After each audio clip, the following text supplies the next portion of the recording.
baik, Bapa yang benar, bukalah hati kami supaya kami dapat belajar kebenaran-Mu yang Kau catatkan semua melalui sejarah yang dalam hidup oleh umat manusia harus mengenal Engkau.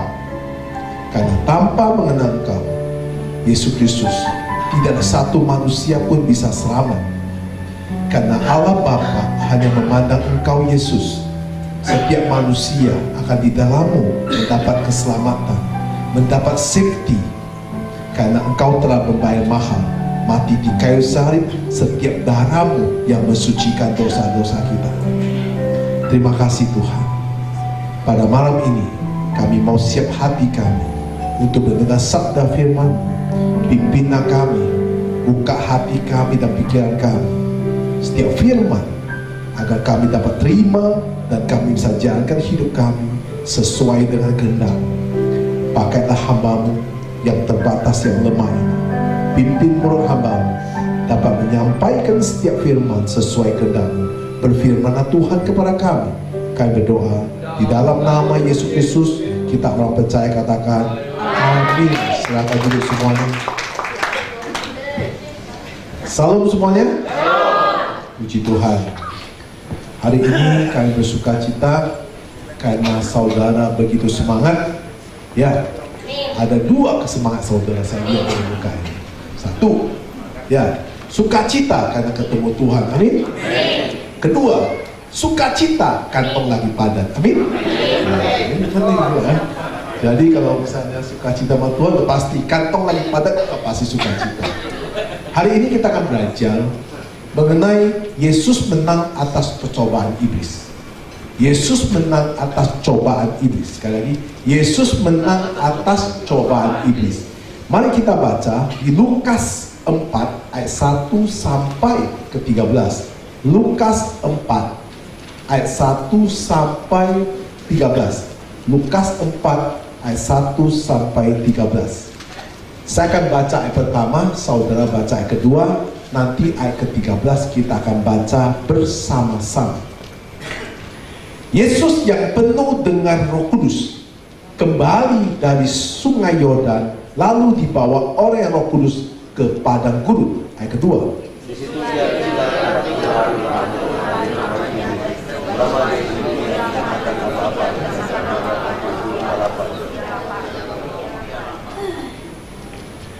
ayat ketiga, lalu berkatalah iblis kepadanya, jika engkau anak Allah, suruhlah batu ini menjadi roti.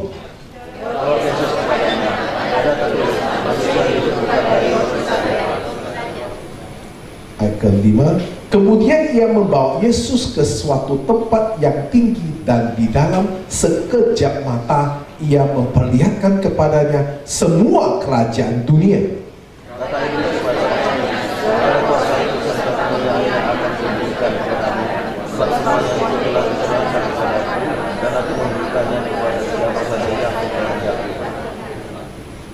Jika engkau menyembah aku, seluruhnya itu akan menjadi milikmu.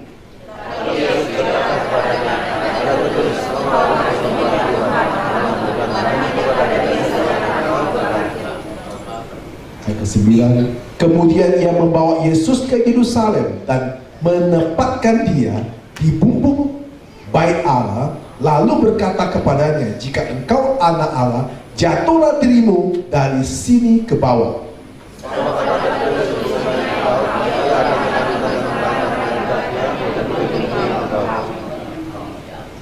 Ayat ke-11, dan mereka akan menantang engkau di atas tangannya supaya kakimu jangan terantuk kepada batu.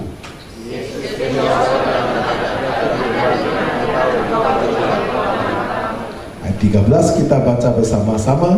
Sesudah iblis mengakhiri semua percobaan itu, ia mundur daripadanya dan menunggu waktu yang baik. Amin. Puji Tuhan, kami semua sudah membaca firman. Seperti biasanya, sebelum kita mendengar firman Tuhan, maka saudara harus fokus.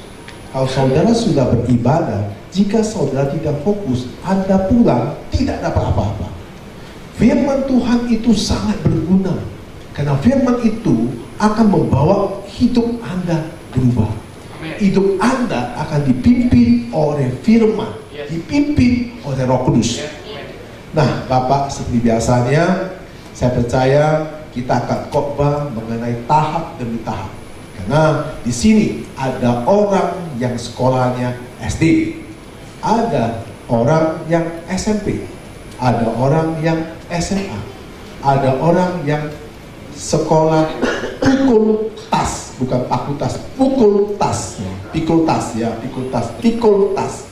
Ada orang yang sama sekali tidak pernah pikul tas dan tidak pernah baca, tidak pernah tidak bisa menulis. Itu namanya buta huruf. Nah, tetapi yang buta huruf hendaklah mendengar karena punya telinga. Yang punya mata, lihatlah Alkitab supaya mengerti setiap makna dari firman Tuhan. Amin. Luar biasa. Jemaat sini yang luar biasa. Nah, sekarang sebelum kita masuk kepada Lukas 4 ayat 1 sampai 13, tentu kita harus pelajari mengenai hidup manusia. Hidup manusia itu tidak terlepas dari faktor 3 poin. Pertama, Tuhan. Kedua, dirimu sendiri. Ketiga, kuasa kegelapan. Tidak lupa. Jadi ada 3 faktor ini: Tuhan, dirimu sendiri, dan kuasa gelap. Itu yang ada dalam manusia ini. Manusia tidak akan terlepas dari Tuhan. Amin. Manusia tidak terlepas dari dirinya sendiri. Manusia tidak akan terlepas dari kuasa gelap. Nah, ini 3 faktor ini yang ada dalam hidup kita dalam dunia ini. Ini 3 faktor ada di dalam hidup kita di dalam dunia ini. Anda setuju itu dulu? Nah, kalau Anda setuju, kita teruskan. Sekarang saya mau setuju, mau tunjukkan. Ya, tunjukkan ketiga poin itu: Tuhan, manusia, dirimu kita sendiri, dan kuasa gelap. Berarti sejak manusia diciptakan di dalam bumi ini sudah ada Allah. Amin. Sejak manusia diciptakan, maka manusia diciptakan oleh Allah. Kemudian Allah juga menempatkan iblis di dalam dunia ini. Mari kita buka satu persatu. Siapa bilang dalam dunia itu tidak ada Allah? Ada orang mengatakan Allah itu ada nggak sih? Nah, pertanyaan itu, apakah Allah itu ada? Nah, pertanyaan saya jawab, apakah Allah itu tidak ada? Kalau orang gereja pasti bilang ada. Orang dunia bilang, kalau dia bilang tidak ada, Anda tanya dia, kalau tidak ada Allah, apakah Allah itu tidak ada? Kalau tidak ada Allah, Allah itu dari mana? Kita harus baca baik-baik. Mari kita baca dari pertama. Allah itu ada atau tidak? Maka kita harus baca baik-baik Kejadian 1 ayat 1. Kejadian 1 ayat 1. Kita baca 2, 3, 1. Pada mulanya, pada awal Alkitab menulis secara tegas dan menulis secara yang tegas, menulis secara hurrafiah dan menulis dengan cara secara fokus. Pada mulanya apa? Allah. Jangan kita menciptakan itu. Pada mulanya. Siapa yang mulai dari segala sesuatu? Nah, berarti ada Allah kan? Nah, Allah menciptakan apa? Nah, itu kita akui dulu. Nah, kita harus akui dulu bahwa pada mulanya bahwa Allah itu dulu mulai. Ya, Alkitab mulai dari Allah. Ya, jadi kita nggak mulai kita ngomong Allah itu nggak ada. Kenapa? Pada mulanya Allah, ya, Allah. Kata mulanya nggak bilang manusia loh. Pada mulanya nggak bilang ini loh. Berarti pada mulanya Allah itu. Saya bilang manusia tidak bisa lari daripada Tuhan. Karena yang mulai menciptakan bumi dan langit itu siapa? Tuhan. Jadi pada mulanya itu Tuhan. Kenapa Anda bilang Allah nggak ada? Itu kan sencimping orang bilang. Alkitab mengajar jelas sekali. Pada mulanya Allah itu ada. Dia menciptakan.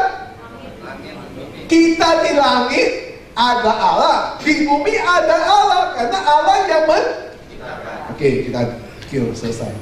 Kedua, manusia. Kita buka Kejadian 2 ayat 15.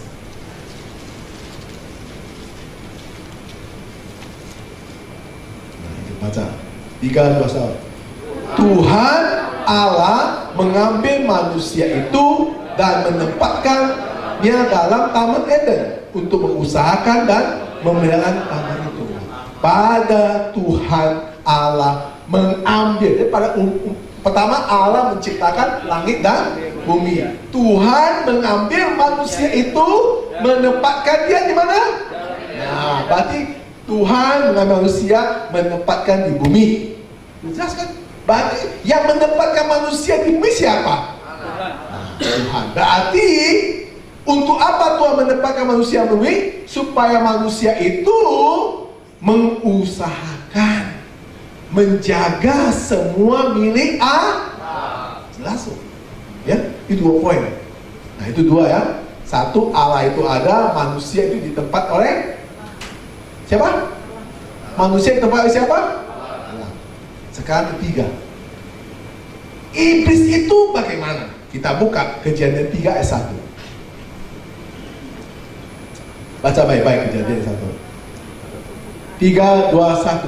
Adapun ular ialah yang paling dari segala binatang yang darat yang dijadikan Tuhan Allah.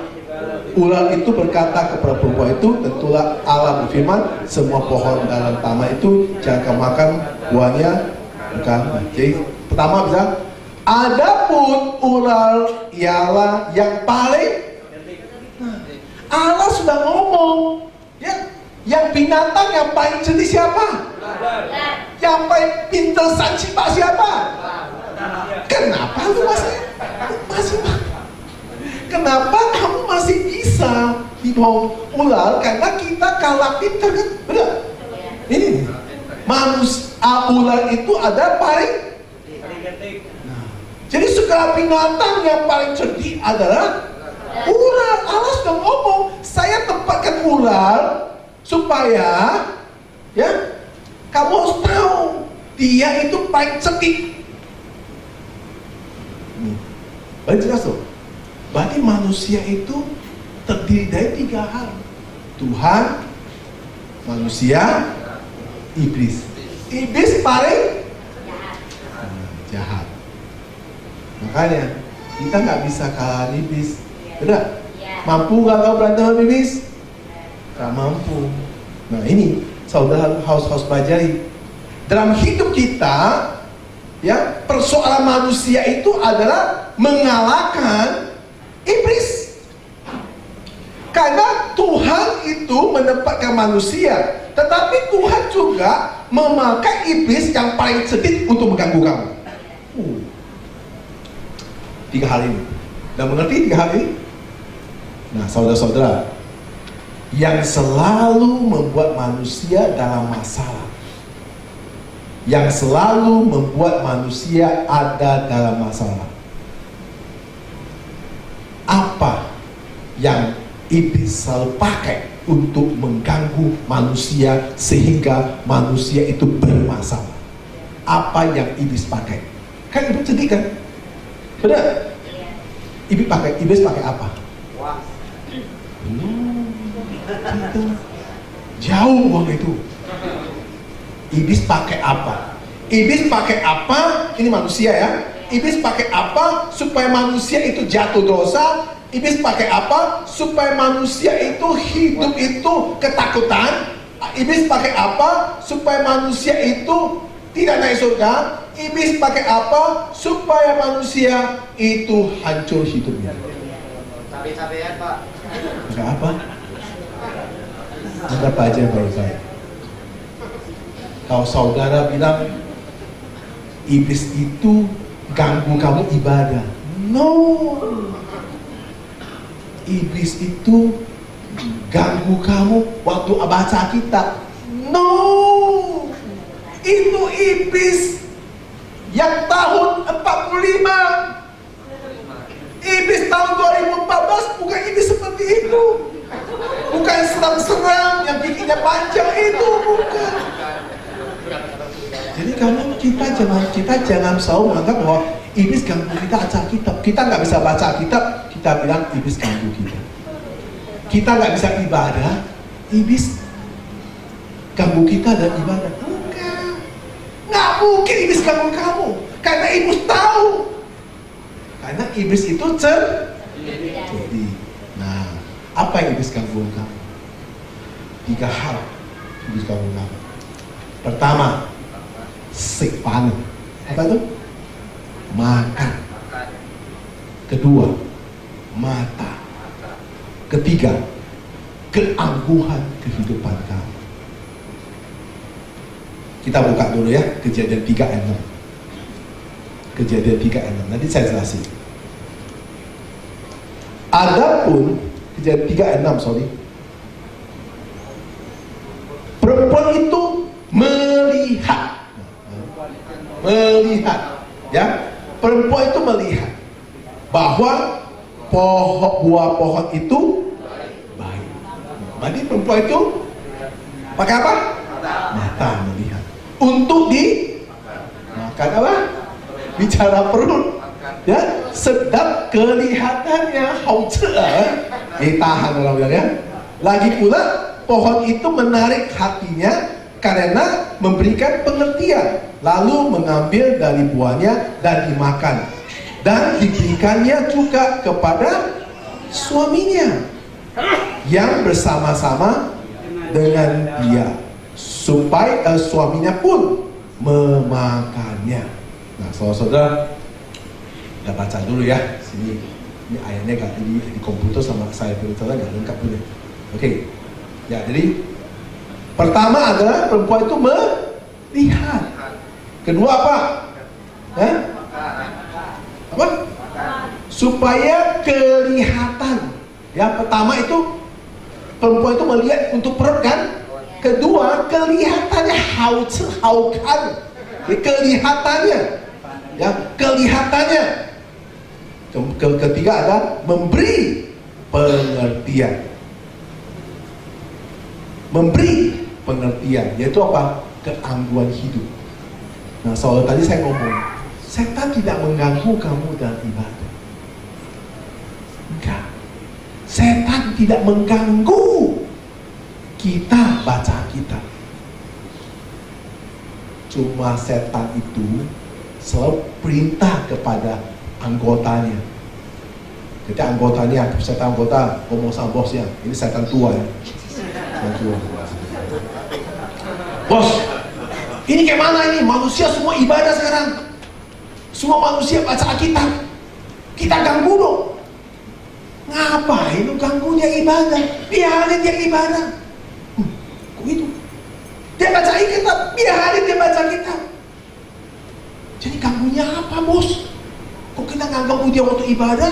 Supaya dia nggak ibadah, ganggu dia supaya dia nggak baca kitab, supaya dia nggak kenal Yesus, kan dia nggak masuk surga. Itu, kuno. Gimana? Ganggunya.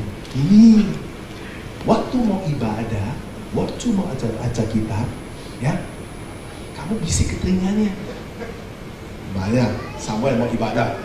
Contohnya, Samuel mau baca kitab, dia bisik dengan Samuel, kamu kenapa? Makan dulu. Itu di bawah itu ada kue tiap akok. Kemarin tutup, hari ini dia goreng pakai takcium. Dia pergi makan, ya. Kalau udah makan, ya lupa. Dia nggak malas. Aduh, mau nggak lagi? Malasan pak. Mau baca kitab, udah kenyang, aduh malasan. Tidur dulu. Nah, setan simple. Kan setan bilang setan itu bukan setannya. Itu bukan setan, itu kita. Itu bukan seperti itu. Benar? Itu zaman kuno, zaman sekarang itu cuma misi aja. Sama ya? Makan. Iya makan. Tadi kan saya belum makan. Iya makannya makan dulu. Nah, orang sudah makan, lupa baca kitab. Tadi kan haji kata pendeta, kita harus baca kitab supaya kita masuk surga. Udah buka Kejadian 3. Terus saya permisi, bukan belum makan. Kok nggak makan mah punya tenaga baca kitab. Ya makan dulu. Selama makan selesai, ya apa mana? Capek nih tidur dulu. Lupa. Tadi kan nggak baca kitab, sudah lupa. Ibadah juga begitu. Kalau orang sudah makan, sudah beribadah, nanti sholat ini lah. Kenyang-kenyang malah nggak enak duduk. Kenyang-kenyang nggak enak duduk. Setan mengganggu seperti itu Bapak dan Ibu. Gak seperti setan yang dulu. Vampir, Dracula, itu feeling. Simple. Kan Alkitab sudah mencatat. Ular itu cantik. Nah itu saudara-saudara. Udah itu sangat sedih. Jadi saudara-saudara, orang Kristen akan mengalami masalah dengan iblis. Karena iblis selalu menawarkan ide-ide yang menyeret manusia itu ke dalam dosa. Ya, jadi setan itu, iblis itu akan menawarkan ide-ide menyeret manusia itu ke dalam dosa. Bahkan tadi kita baca, iblis pun berusaha mencobai Yesus. Iblis pun berusaha mencobai Yesus dengan ide-ide yang kita baca. Dengan ide-ide. Sehingga tetapi Yesus menang untuk menolak daripada lawan iblis. Iblis ditolak oleh Yesus. Ya. Jadi saudara-saudara tidak gampang menghadapi iblis. Pada zaman ini tidak gampang. Iblis itu ada. Kenapa? Tuhan tempatkan. Nah, kita lihat sekarang, ya, dalam apa yang kita baca, percobaan yang apa terjadi, yang iblis coba iblis. Adam kan gagal, ya. Adam gagal. Kenapa? Karena iblis bisik kepada Hawa, itu kamu lihat, itu enak dimakan, benar? Ya, kelihatannya bagus, ya. Nah, itu indah kan? Sehingga kamu makan akan memberikan kamu mengerti pengertian. Berarti kamu akan jadi orang hebat. Nah itu, kita kalah di sana. Ya, sering kita diajak yang bukan-bukan karena dengan bisik-bisikan, bukan dengan cara menakut-nakutan lagi. Nah, coba sekarang kita bikin percobaan pertama apa? Percobaan pertama, Lukas 4 ayat 3 dan 4. Percobaan pertama. Lalu berkata iblis kepadanya, jika engkau anak Allah, suruhlah batu ini menjadi roti. Jawab Yesus kepadanya, ada tertulis, manusia hidup bukan dari roti saja. Iblis menawarkan kepada Kristus, menawarkan kebutuhan apa? Kan saya bilang apa? Makanan. Yesus sudah 40 hari 40 malam tidak makan. Ya, Alkitab tidak mencatat tidak minum. Alkitab tidak mencatat tidak makan. Tentu iblis memakai cara itu karena dia cerdik. Halo, bos, makan enak, lucu. Nah ini makanan pertama. Ya, saudara-saudara, kalau kita ya tidak bisa mengalahkan iblis, maka kita akan hancur hidup. Karena hidup manusia semua karena perut. Semua manusia gagal karena perut. Waduh, kalau perut sudah bisa perut itu enggak toleransi, ya. Istri suaminya kalau bisa perut, waduh, suami kok lapar, mana pernah pikir istri? Istri kok lapar, mana pikir suami? Tapi lucu, suami istri pikir anak mau makan ya, kasih anak makan. Anak gak pernah pikir orang tua kalau makan. Ada gak anak begitu? Enggak ada. Nah itu satu ajaran yang membuat kita selalu tidak mengerti. Kita harus bisa mengendalikan masalah-masalah fisik. Karena iblis tahu bahwa manusia selalu khawatir soal fisik. Kegagalan manusia adalah semua kekhawatiran soal fisik, soal makan. Kenapa takut nggak makan? Takut ya. Kita kalau nggak makan takut sakit, takut nggak punya tenaga, ya. Iblis selalu pakai supaya kamu makan dulu. Iblis juga tahu, ya, manusia itu butuh makan, manusia itu butuh minum. Kamu lihat berapa banyak orang mati karena kebanyakan makan. Ya. Zaman dulu sama zaman sekarang berbeda, Bapak Ibu. Kita lihat sensus ya, saya lihat sensus satu buku ya. Dari tahun 65 sampai 70, orang meninggal rata-rata usia itu 70 sampai 85 tahun. Sejak tahun 80 ke atas, orang meninggal semua rata-rata di bawah 60. Faktor apa? Gara-gara ayam goreng itu. Gara-gara ayam goreng. Kenapa? Ayam makin dipelihara, ayam makin tidak makan dengan alami. Dipaksa supaya dia gede, disuntik. Disuntik. Anda belum pernah, gua pernah pelihara ayam, saya tahu. Itu ayam kecil, baru aja seminggu, tiba-tiba 2 minggu bisa besar. Disuntik. Pakai apa? Pakai hormon.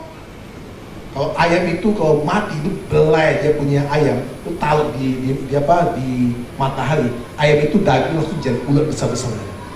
Karena yang kamu makan sebenarnya bukan daging, itu semua cacing. Waduh, mengerikan. Coba bayangkan itu kau makan di perut kita jadi apa? Satu. Kedua, makanan sekarang orang pakai apa? Pakai perwarna, pakai apa? Pakai itu perwarna tekstil. Itu racun. Semua makan akhirnya lu lihatlah muka kita. Kadang-kadang di kaca hampir sama dengan ayam. Mirip. Ya. Kalau lihat daripada warna kulit kamu sama baju, karena nggak bisa beda. Kalau kita nggak pakai baju, udah nggak ketahuan. Soalnya sama dengan tekstil sama warnanya. Itu mengerikan sekarang. Ya, faktor makan. Minum juga begitu. Ya, minum juga sekarang lu lihat. Minum itu, waduh, banyak orang jual minuman. Tetapi nggak tahu air dari mana, nggak peduli.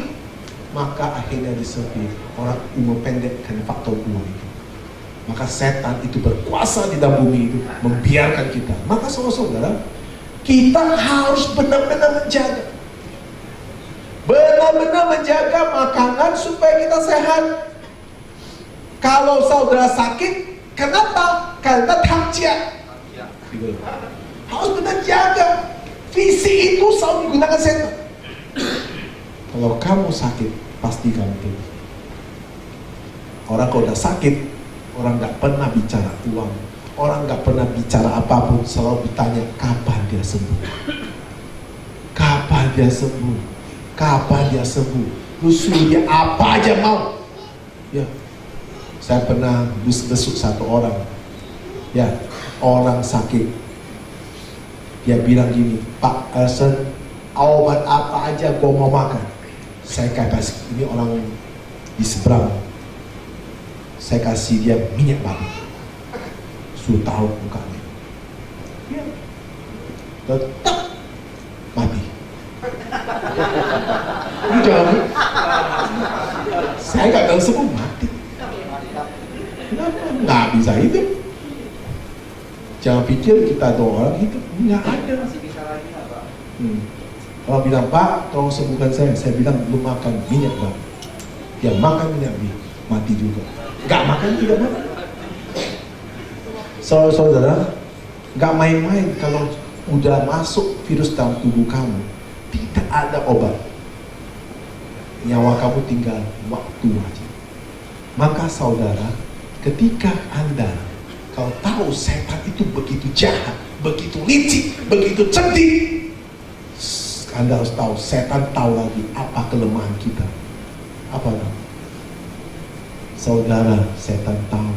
Maka setan tidak pernah ganggu kamu dalam hidup kamu. Saya katakan, kenapa setan tidak pernah ganggu dalam hidup kamu? Tidak pernah ganggu kamu dalam usaha. Tidak pernah ganggu kamu untuk kaya. Setan tidak pernah ganggu. Karena setan tahu kamu itu tidak pernah puas dalam hidup kamu. Setan tahu. Gak pernah puas. Punya rumah, masih mau rumah. Punya istri, masih mau istri. Waduh, dicek beda. Punya suami orang, punya suami, masih mau suami orang. Waduh, itu juga cilaka. Ya. Punya mobil satu, gak cukup, masih mau mobil banyak. Setan tahu kamu tidak pernah puas. Gak pernah coba kamu tanya diri kamu. Waktu 20 tahun lalu, ya, papamu naik sepeda, ya, jual botol, Cicangbo, gitu kan, awal jual kuning putut, orang masak Medan bilang, jual apa? Botol bekas, Cicangbo. Kamu bilang, papa mau ikut. Coba pakai baju satu, pakai celana dalam. Ya, waktu kamu kecil. Sekarang kamu sudah tidak jual itu. Papa lu sudah meninggal, sekarang lu punya rumah. Tapi lu bilang ini, tidak cukup. Saya harus berhubungan. Maka orang semua makan. Itu kita hidup. Dulu bagaimana sekarang? Diberkati gak cukup, diberkati. Pernah gak kamu coba mengatakan gini, Tuhan, kalau Tuhan bisa memberkati aku naik sepeda motor sudah 20 tahun. Kalau seandainya aku punya satu mobil Avanza aja, saya akan lagi ke gereja. Benar?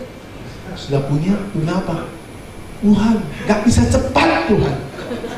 Gak bisa cepat. Ya, kurang mantap. Bisa BMW. Nah itu gak cukup. Nah itu setan tahu. Maka kita lihat setan biarkan kamu mati sendiri karena kamu lu kerja. Akhirnya apa? Gak cukup.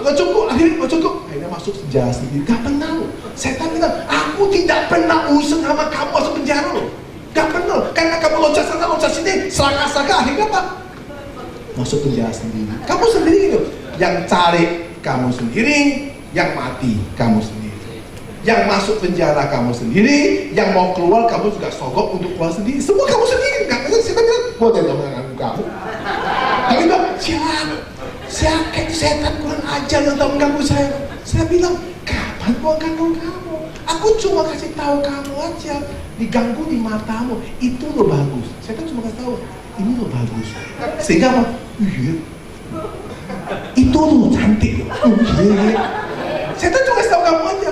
Setan waktu kamu jalan-jalan, dia mesti bangun. Istri kamu udah tua.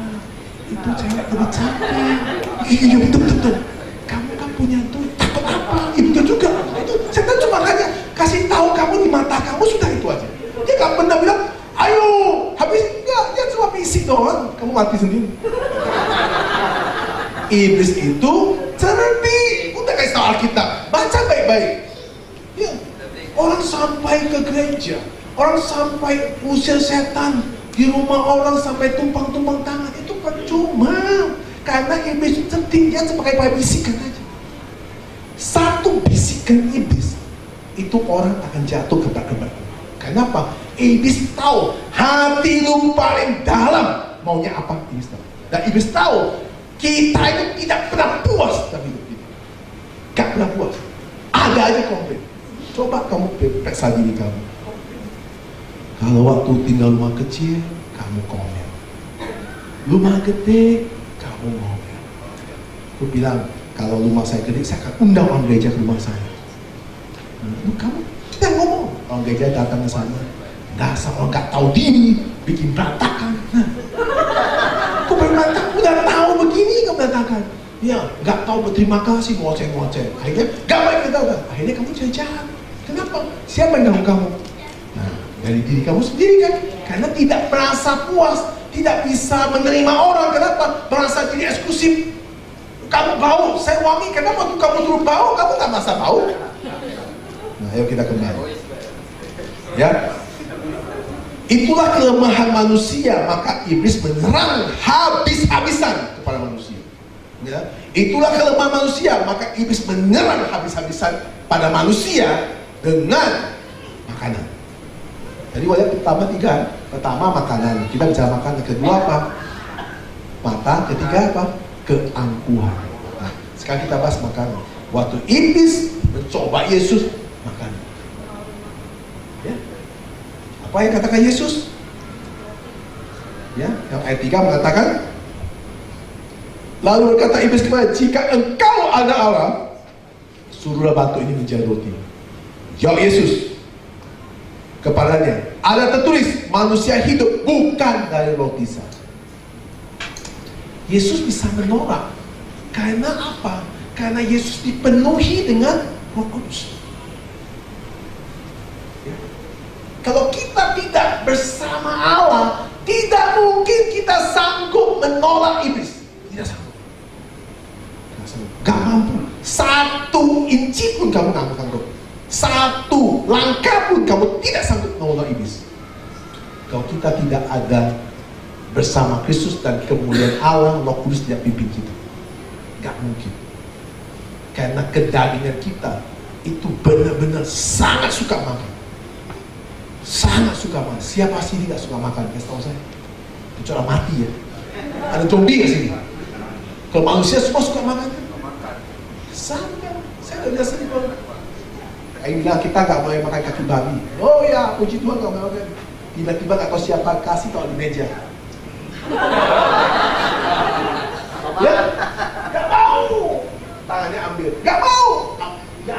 Gak makan. Saya bilang, gak makan, tapi ini ada babi ya. Bisa tolak? Gak bisa. Nah itu makanan. Ya.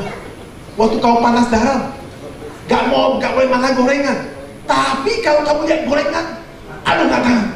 Ya, itulah kita. Nah, saudara-saudara, maka itu, sebab itu, kita harus kuat untuk melawan iblis. Dengan apa kita lawan iblis? Maka dengan firman. Yesus mengajar. Yesus menjawab, dan tertulis, manusia hidup bukan dari roti saja. Manusia hidup dari firman. Yesus melawan iblis bukan dengan tonjokan, tapi Yesus melawan iblis dengan perkataan, yaitu firman-Nya. Maka saudara dilengkapi oleh firman Tuhan, lain. Saudara punya pikiran dilengkapi firman Tuhan, hati saudara dilengkapi firman Tuhan, wah lain saudara. Ya kenapa? Karena 1 inci pun setan gak bisa ngomong. Begitu setan bisik kamu, langsung pikiran kamu langsung ada firman bilang, ini gak boleh. Oh, langsung. Kok pikiran kamu gak ada firman Tuhan? Langsung iblis ngomong kamu, langsung kamu juga lakukan. Ini begitu. Bedanya, kok pikiran kamu ada firman Tuhan, pembarui akalmu firman Tuhan. Begitu iblis ngomong sama kamu, langsung bilang, oh tidak, firman Tuhan mengatakan tidak boleh. Langsung ada satu yang kamu tangkis begitu. Itu saudara-saudara. Kenapa saya katakan begitu? Karena kita butuh Tuhan untuk melawan iblis. Kita tidak mampu melawan iblis karena yang mencipta iblis siapa? Bukan manusia mencipta iblis. Baca ayat baik-baik. Dari Kejadian 1 ayat 1, Kejadian 2 ayat 15, dan Kejadian 3 ayat 1, manusia tidak pernah bisa cipta iblis. Ada nggak kita tidak manusia cipta iblis? Ada. Jadi jangan percaya manusia panggil iblis datang, karena manusia tidak bisa panggil iblis. Iblis itu dicipta siapa? Dan iblis itu paling siapa? Paling cerdik. Alkitab tidak ngomong manusia buat tepatkan ini manusia paling cerdik. Enggak. Tuhan tak mengatakan. Tuhan mengatakan iblis paling cerdik dari segala binatang yang ada. Berarti ini orang-orang benar-benar hebat sekali. Nah, maka saudara-saudara, kenapa Yesus bisa menghadapi iblis tidak makan? Karena Yesus penuhi Roh Kudus. Waktu Yesus 100% manusia, dia dipenuhi 100% ada Roh Kudus. Maka begitu pentingnya kita memahami firman, memahami atas pengenalan akan Allah. Kalau kita mengenal Allah secara benar, kita melakukan segala hal untuk kebaikan, perbuatan kita untuk mempermuliakan Allah, pasti Roh Kudus akan pimpin kamu. Ketika kita melakukan segala hal untuk semua atas kehendak Allah, pasti Roh Kudus pimpin kamu. Karena Roh Kudus akan pimpin orang yang mau melakukan setiap perbuatan sesuai dengan kehendak Allah. Ketika kamu lakukan semua dengan kehendakmu, iblis akan terus mengikuti kamu. Tetapi Roh Kudus tidak akan pimpin kamu. Itu aja simpelnya. Nah, jadi dalam Alkitab sudah mengatakan jelas di Amsal 3 ayat 5 dan 6. Apa? Jangan apa? Amsal 3 ayat 5 dan 6 itu ayat favorit harus dihafal. Percaya kepada Tuhan dengan segenap hatimu dan jangan bersandar kepada pengertianmu sendiri. Akulah Dia dalam segala lakumu, maka Ia akan meluluskan. Jadi saudara-saudara, jangan mengandalkan atau kuasa dirimu sendiri. Haruslah dengan kuasa Tuhan. Melawan iblis tidak bisa dengan kuasa kita.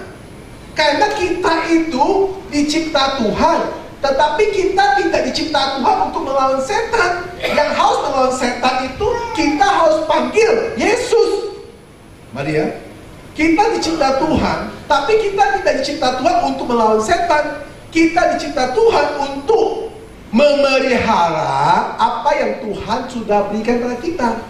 Nah, untuk melawan yang dicipta, karena iblis dicipta Tuhan, yang bisa menghancurkan iblis ada siapa? Tuhan. Jadi kita nggak bisa pakai apa? Oh. Bisa kamu lawan iblis? Kenapa? Nggak bisa. Tuhan tahu.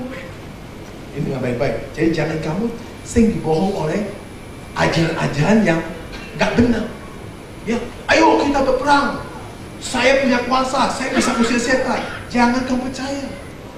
Kalau dia tidak pakai nama kuasa Allah, setan nggak pergi. Jangan pergi. Ketika orang pergi pasti akan pakai dalam nama Yesus. Pasti dia pakai nama itu. Benar? Nggak ada orang pakai dalam nama Amen. Memang lu gila lu. Ya, ngapain kau dengan nama kamu? Nggak mungkin kan? Nggak ada terjadi. Jadi apa? Hanya Allah yang bisa menghancurkan setan.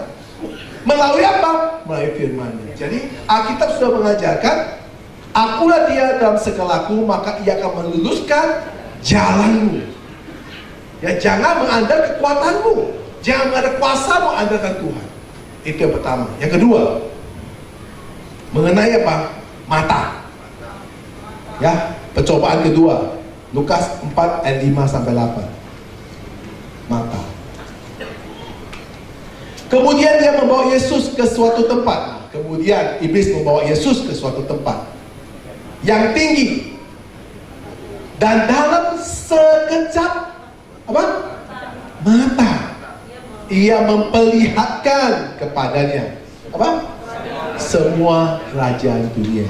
Ayat ke-6, kata iblis kepadanya, segala kuasa itu serta kemuliaannya akan kuberikan kepadamu, sebab semua itu telah diserahkan kepadaku, dan aku memberikannya kepada siapa saja yang kuhendaki.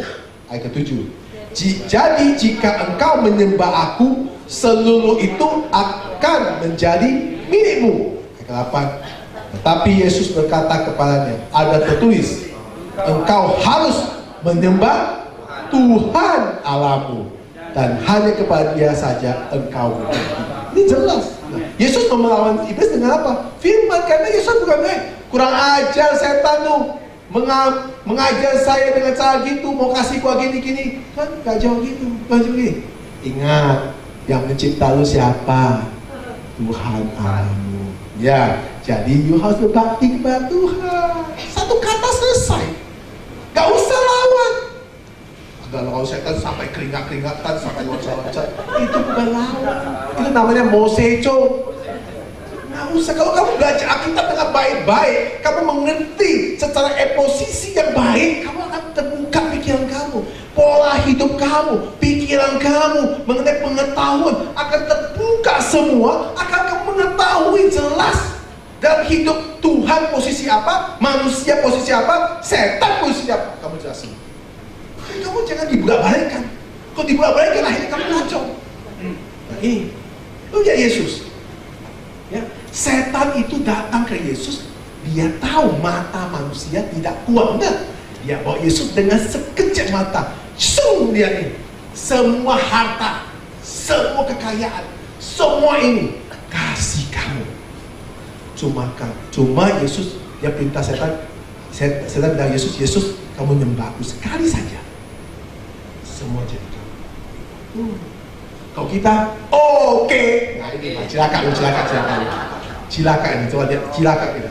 Ya, kita manusia itu ya, aduh Bapak dan Ibu, kalau udah lihat uang, apapun oke. Itu cilaka luar biasa. Ya, Yesus pun kamu jual, aduh masa dosa. Makanya saudara-saudara, ya semestinya kamu lihat uang. Hei iblis, kamu lagi ngomong, hei iblis, hanya saya taat kepada Tuhan. Taat tidak alamu. Jangan mencobai saya dengan uang. Kasih boleh, tapi jangan coba-coba. Sama aja. Itu namanya cekong, hak kongkong. Boleh ngomong tapi akhirnya ujung-ujung juga minta. Nah, saudara-saudara, baca baik-baik. Iblis menawarkan kerajaan dunia kepada kita. Asal kamu mau menyembah dia, kerajaan seluruh dunia akan kasih kepada kamu. Maka iblis menawar kita uang, kekuasaan. Ya, orang semua ingin kuasa. Ya, kalau punya uang bisa berkuasa. Kemudian satu lagi yang paling bahaya adalah seks. Orang yang berbicara seks itu buta semua. Ya, 3 hal itu membuat manusia hancur dalam hidup ini. Kenapa? Coba ini. Waktu Yesus ditawarkan oleh iblis dengan jelas sekali, di bawah Yesus dengan mata, karena manusia punya mata itu benar-benar waduh. Kita mau tahu mau taruh nggak? Berapa mau taruh? Ya, kita bilang main petak umpet, ya petak umpet tahu berapa? Ini petak umpet. Kalau manusia hilang susah cari. Saya bilang ada 10 juta yang sini, saya percaya. Saya umpet di kolong mana pasti ketemu. Benar? Ketemu. Hatinya melekat ke manusia. Udah nggak ada, biar mati udah capek. Tapi kalau uang, guys nggak bisa, besok datang lagi. Itu semangat dia cari uang itu begitu. Kamu percaya kita lihat? Nah itu dia jatuh. Kenapa? Karena uang akan membuat kita kuasa. Bisa beli segalanya, bisa perintah orang, bisa beli orang, bisa menjatuhkan orang, bisa memblok orang susah. Itu uang. Kemudian satu lagi masalah seks. Kalau sudah gila sama orang, satu wanita atau gila sama laki-laki, tidak peduli suami, tidak peduli anak, tidak tahu malu, di mana-mana berani kamu. Saudara sekarang mengerikan. Udah tahu dia punya suami, berani ngomong sama suaminya. Saya kasih tahu kamu, ya. Ada orang udah tahu dia punya suami tapi berani gebak suaminya. Saya kasih tahu kamu bahwa, ya, istrimu sudah cinta saya. Suaminya sepingsan.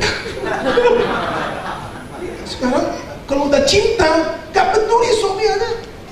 Nah, sekarang lagi kalau udah cinta, gak peduli usia apa. Mau usia kakek nenek, nobody. Kalau cinta apa sama nenek? Itu gila, ya. Manusia gila. Itu daging itu ya begitu lemah. Daging itu begitu membahaya. Magnet daging itu begitu kuat antara manusia dengan manusia, antara kita dengan orang lain.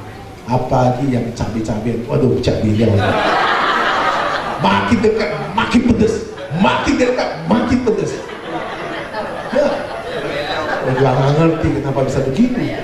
Karena cabai kan, saya menyebut cabai yang makin pedas sampai nangis segala lagi. Ya, kalau jeruk itu hambal itu. Saudara itu mengerikan Bapak dan Ibu. Nah itu kenapa? Karena tawaran setan yang sangat menggiurkan kita, membuat kamu tergiur dengan uang, dengan kekuasaan dengan saya. Begitu banyak pelayan jatuh karena uang. Begitu banyak pelayan jatuh karena perjinahan, karena saya. Begitu banyak pengusaha jatuh karena masa uang.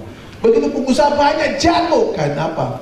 Karena main sama sekretaris. Semua habis itu. Bersyukurlah, Amin masih utuh ya. Kata Amin kuat, kecuali diikat di sama-sama kamu dia gak kuat.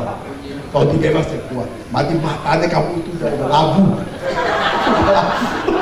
Kalau mata lu harus bikin katarak dibuang. Kalau katarak dibuang, itu bisa silang. Ya, kalau usia udah 50 harus katarak dibuang satu lapis supaya terang lagi, bisa silau itu. Nenek pun cantik jadinya. Silau. Kita kembali.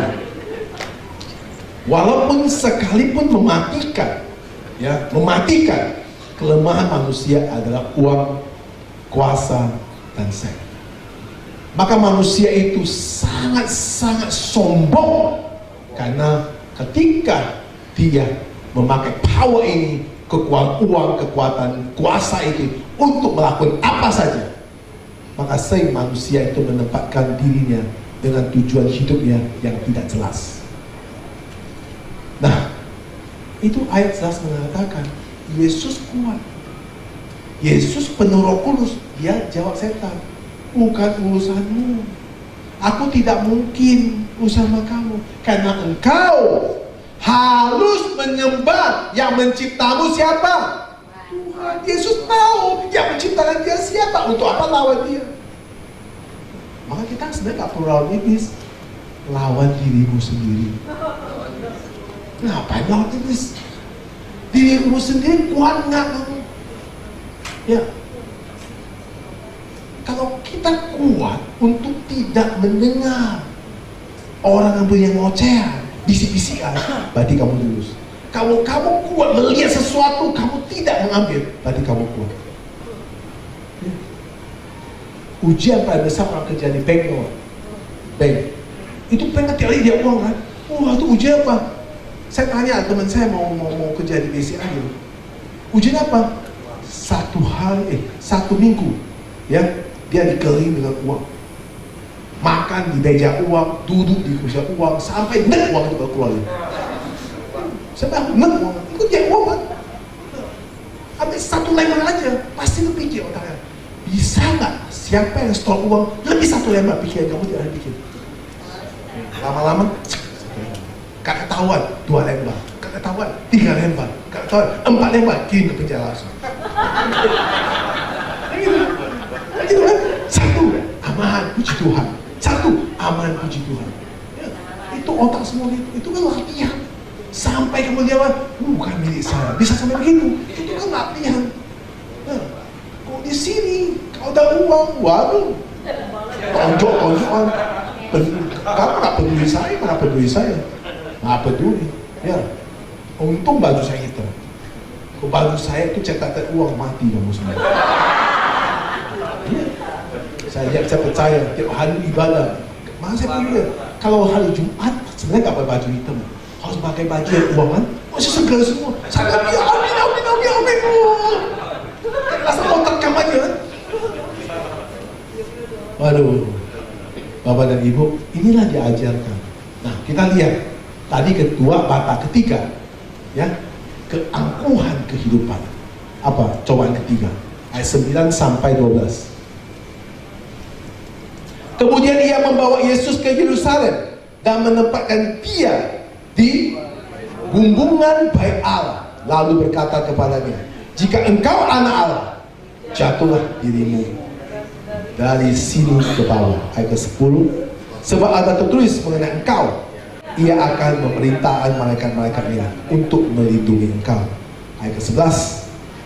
Dan mereka akan menantang engkau di atas tangannya supaya kakimu jangan terhantuk kepada batu. Itu apa? Keangkuhan. Manusia itu ya, kalau sudah merasa pintar, itu sombongnya minta ampun. Sombong. Manusia yang mengerti rohani sedikit, waduh, sombong sekali, seperti orang yang sudah mengerti Alkitab segalanya. Itu kadang dia malu. Ya, Baru ngerti sedikit Alkitab aja langsung dibawa ngomong, puji Tuhan, pakai ayat semua kasih orang. Aduh, malu saya. Malu. Kenapa? Nah itu kesombongan. Ingin merasa bahwa dia itu adalah orang-orang yang diurapi Tuhan. Orang-orang yang mengerti setiap kehendak Tuhan. Orang mengerti Alkitab. Itu orang munafik. Jangan percaya. Nah orang pintar sedikit aja sudah sombong. Itu manusia kegagalan kita itu. Karena misi aja itu, kamu kan lebih ngerti. Sehingga marah. Kok marah orang, waduh nggak ngerti, waduh goblok kamu. Nah, karena pengertian itu sudah dibalik oleh setan. Sehingga mau kamu tanya aja, ya Pak ini artinya apa? Kamu mau goblok banget tanya nggak bisa. Kenapa? Karena kamu pintar. Nah, itu mulai kejatuhan orang rohani, kejatuhan dia dalam dosa. Pendeta juga gitu kan. Saya sudah doa pagi, siang, malam berpuasa, dan saya tahu Tuhan bicara sama saya pada hari itu. Serahkan hartamu kepada saya. Mau? Itu banyak dibohongin. Makanya saya bilang, kasihan Bapak dan Ibu. Kok mau dibohongi terus pada manusia? Yang bohong kamu itu adalah orang injil kamu. Kenapa? Kamu mulai kaya, orang injil kamu. Yang miskin gak mungkin dibohongin, dia mau bohong orang. Benar? Ya? Kamu miskin gak mungkin dia bohong orang. Dia juga bingung, siapa mau bohong saya mau bohong orang. Orang gak ngerti saya. Mulai kamu kaya sedikit, orang semua dekat kamu kasih tahu ini. Pendeta juga datang, siapa datang. Itu semua gak benar, itu semua dipakai iblis. Usir semua. Bisa gak? Kenapa lu gak usir? Baru kamu diajar sedikit, kemudian ngomong, kamu hebat, kamu cocok dipakai Tuhan, karena suara-suara kamu seperti halilintar. Maka orang dengar pasti banyak tobat. Wah, bangga. Ya, ketika lu doa setan pun kamu. Hebat. Akhirnya lu percaya kamu seperti diurapi Tuhan, kau pakai. Begitu doa sembarangan, kurang kerasukan mati sendiri. Gak main-main, kenapa? Gak ngerti. Tidak ada yang bisa lebih pintar. Kenapa? Setan selalu memakai kita supaya kita angkuh, sombong. Lihat orang sombong dari mana? Ya, menghina saudara dia. Itu bisa apa? Ya, kerja gak benar-benar, 10 kali kerja 10 bangkrut. Lu pikir orang mau bangkrut ya? Orang juga bangkrut, memang dia gak ada jalan, ngapain lu hina? Ya masa bisa kerja sedikit? Kerja apa kamu? Kerja sama orang gak maju-maju. Ya ikut saya. Apa lu ikut dia pasti jaya? Sama aja ikut dia, disiksa dia lagi. Tambah susah Pak. Nah ini tahu tuh. Boyong kamu tuh orang. Ya. Hah? Boyong kamu itu gak ada bisa pakai kamu ya. Kenapa? Masa kayak gini gak bisa? Bekerja bertahun-tahun mau jadi apa? Anak sekolah apa? Itu setan semua, harus usir. Kenapa? Yang menentukan kita hidup Tuhan. Yang menciptakan kita Tuhan. Yang menciptakan setan Tuhan. Yang mau usir setan pakai nama Tuhan sesat. Udah. Saudara pintar ini, ya? Ya, kau ambil setan, tenang, kau pakai Tuhan. Benar? Itu jangan setan itu pendeta, sorry, gua juga sama takut. Jangan kamu percaya saya pun takut. Kenapa? Saya sama saudara sama, diciptai sama. Terus saya kata, setan, oke mari kita tepul. Oh, kamu jalan depan, aku belakang. Terus saya keluar, saya kamu cekek aja. Bapak dan Ibu, itu gila-gilaan. Ya, saya pernah sama orang pergi siapa dulu ya gereja mana saya lupa. Ajak saya pergi usia kan. Dia bilang gini, kita sudah dibekali, kehidupan kita sudah dipenuhi kuasa Tuhan. Kita jenderal itu nggak bisa usir itu pasal itu komprehensif. Kita jenderal, kita pergi usir. Oh iya saya ikut dia, mau pergi masuk. Orang memang kerasukan gitu. Bilang tenang aja, kita tengki dia pasti dia keluar. Dia tengki dia setan tembok dia piak. Saya kabur dulu. Saya pernah lihat cerita itu. Dia dalam tempat susu. Dia setan gini, piak dia. Dalam susu, piak dia. Gak takut dia. Dia pikir itu siapa? Nah, ketika Bagaimana setan bisa pergi? Ketika orang itu dipenuhi kuasa Roh Kudus. Kenapa? Integritas orang itu benar. Integritas orang itu merendah hati. Orang itu dipakai Tuhan. Siapa yang menjatuhkan setan itu? Bukan siapa-siapa. Orang yang sekitar jemaat dia, yang orang paling miskin, tiba-tiba dihingkapi penuh Roh Kudus. Dia datang, dia bilang, pergi kamu. Langsung bilang, iya saya pergi. Pendeta, tidak masuk. Setan bilang, tabok dia, tidak masuk, tabok dia. Dia bengkak. Jangan coba-coba. Gak bisa. Gak, orang yang angkuh itu semua dipakai. Kenapa? Orang yang angkuh merasa dia bisa. Dia sudah pada kategori yang 3 itu. Kedap 3 itu kalau kita ada, kita sudah setan. Makanan, mata, dan kesombongan diri. Kita harus merasa, aduh saya bisa nggak ya? Saya rasa kok nggak pantas. Tuhan pakai kamu. Kan kita suka Tuhan cokok gitu, benar? Atau bisa nggak saya bisa? Ini nggak merasa hebat. Itu orang udah masuk kategori yang ini, udah terkembang dalam kategori ini. Nah, ketika Yesus ditawarkan, kalau kamu mau, loncat aja dirimu di bait Allah yang paling tinggi, maka malaikat akan jemput kamu. Yesus tegas sekali melawan iblis. Dia bilang, Yesus mengatakan dengan jelas sekali, sehingga karena Yesus adalah penuh Roh Kudus. Yesus jelas. Karena Yesus mengatakan setan dengan apa? Dengan Tuhan, dengan Roh Kudus. Waktu Yesus dibaptis, hari bersamaan ada burung merpati meningkat dia. Langsung Tuhan mengatakan apa? Inilah anakku. Nah, itulah tunggal. Saya nggak bisa jelasin itu, ini terlalu panjang. Dalam satu ayat yang sangat paling lengkap ada ketiga itu jadi satu, itu Allah Bapa, Roh Kudus dan Yesus itu pada hari itu sama. Tentu, ketika lu punya integritas benar, setan pasti kamu. Karena dia tahu kamu datang dengan kekuatan apa kamu datang? Dengan Kristus. Daud waktu berantem dengan Gorila bukan dengan kekuatan, tapi dalam nama Yesus Kristus. Karena ya Daud merasa bahwa dia memakai Tuhan untuk bentuk orang. Nah, itu saudara kalau pengerti itu benar-benar saudara aman. Ya, ingat ya Bapak dan Ibu ya, kalau setiap hari yang ganggu kamu itu 3 hal. Makan, ya, terus apa? Mata. Maka belajar, ya. Kalau nggak kuat, ya, untuk lihat wanita, pakailah kacamata hitam supaya orang nggak tahu lihat.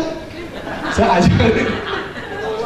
Benar? Ya, lu kacamata itu nggak tahu dia siapa, benar? Udah kamu tahu mata keranjang masih pakai mata keranjang itu, apa sih? Semua takut sama kamu buat mata keranjang masuk. Pakai kacamata hitam, aman. Benar? Yang ajar saya, buat saya, pendeta saya dulu ajar saya, dia bilang gini, kalau kamu kalau gak kuat dia uang, dia cewek, pakai kacamata hitam ngomong sama orang, orang gak tahu dia. Padahal orang pikir kamu lihat dia, padahal dia sampai. Kacamata hitam, udah, ya, kamu pakai kacamata hitam, kamu tahu saya ngomong sama, gak tahu kan? Saya ngomong gak tahu, itu kacamata hitam, aku diajarin, makanya saya ajar saudara. Ya, ini ajar gak bener, ajar gak bener. Nah, tapi saudara-saudara, mata itu buat kita rusak semua. Ya, orang nggak mau gereja ini, mata itu, mata semua. Mata selalu aku mau ini, mata selalu. Ya, kemudian apa? Kedagingan kita. Maka saudara-saudara, tadi saya sudah jelaskan 3 hal. Belajar baik-baik, fokuskan itu, karena Tuhan ada. Manusia itu dicipta oleh Tuhan. Iblis itu cerdik sekali. Selalu membuat kita, jebak kita dengan sangat-sangat halus. Iblis tidak pernah menakutkan kita dengan kasar. Sangat-sangat halus. Dengan 3 hal iblis menjebak kita. Makanan, mata, dan keangkuhan. Kalau sudah keangkuhan, kita semua orang kita anggap remeh. Sama saudara, sama yang anggap kita paling kaya. Wah, kayak cincin, gigi palsu, ya, mata palsu, ya, mata palsu, ya itu apa? yang biru-biru, Sabre malu itu ya.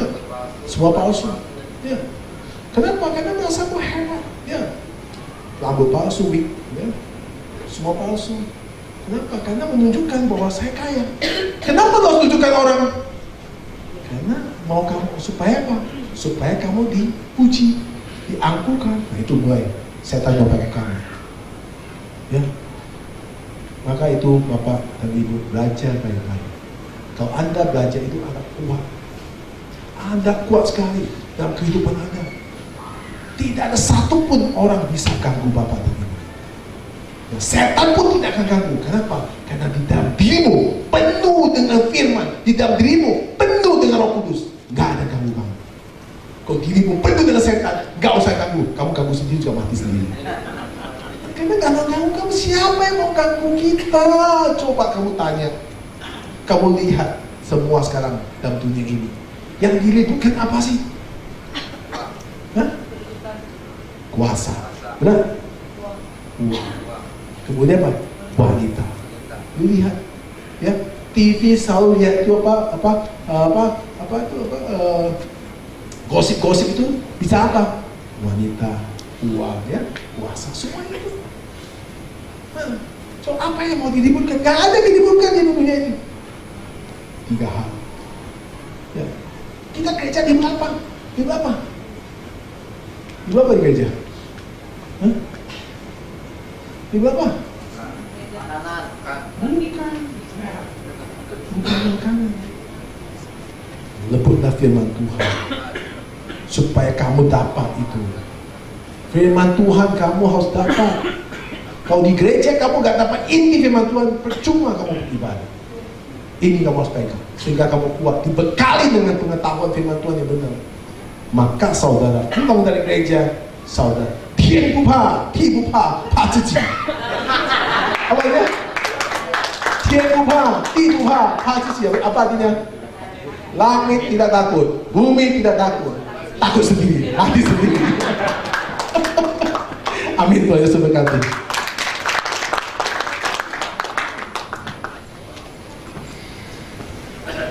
Bapa kami yang di surga, kami mengucapkan syukur kepada Tuhan atas pengajaran pada firman ini, bahwa Tuhan Allah kami yang menciptakan langit dan bumi, yang menempatkan manusia di dalam bumi ini, dan Tuhan yang melengkapi kami dengan anak manusia, yaitu Yesus Kristus yang mati di kayu salib.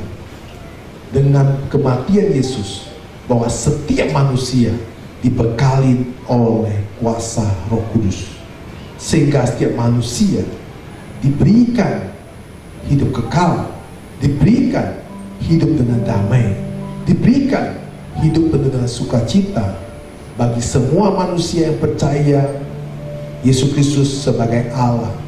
Karena melalui Allah semua manusia diselamatkan oleh Yesus Kristus. Kita bukan diselamatkan oleh diri kita, tapi kita diselamatkan di dalam diri kita, dalam diri Kristus. Kita ada di dalam diri Kristus. Pimpinlah hidup kita selalu mengerti akan hal-hal ini, percobaan-percobaan yang kita hadapi, karena dengan kedagingan kita yang selalu, yang keinginan dengan isi perut kita, yaitu makanan. Dan juga percobaan-percobaan yang kita hadapi, yaitu sering sekali percobaan-percobaan ini membuat mata kita yang selalu menarik hati kita, menarik pikiran kita untuk melakukan segala sesuatu yang tidak baik, membuat kita hidup angkuh. Bapa, kasih-Mu yang melimpah pada hari ini, lindungilah kami semuanya, agar kami bisa terlepaskan semua ini, memperbaharukan hidup kita, pikiran kita dengan firman-Mu. Tanamkan firman dalam hati dan pikiran kita, lengkapi kita dengan firman-Mu, dan Roh Kudus selalu pimpin dalam hidup kita. Jadilah kami seperti apa yang Tuhan hendaki. Pakailah kami semua. Kami berdoa dalam nama Yesus Kristus. Kita mau percaya, katakan amin. Terima kasih. Pada hari ini firman yang saya bisa sampaikan kepada saudara stasiun pemirsa Bible TV ke Tuhan. Saya Pendeta Elson Tan dari Gereja Reform Karismatik. Kalau jika Sobat Prestasi dan pemirsa Bible TV yang dikenal Tuhan mau beribadah dengan firman Tuhan, bisa datang ke gereja kami, Gereja Reform Karismatik yang berada di Apartemen Ragunan, lantai 29, itu Jalan Pluit Raya Selatan, atau di Hotel Grand Asia, Jalan Bandengan Selatan, atau di Citra 2, restoran Sari Rasa. Kiranya Tuhan yang berkati Sobat Prestasi dan pemirsa Bible TV yang dikenal Tuhan.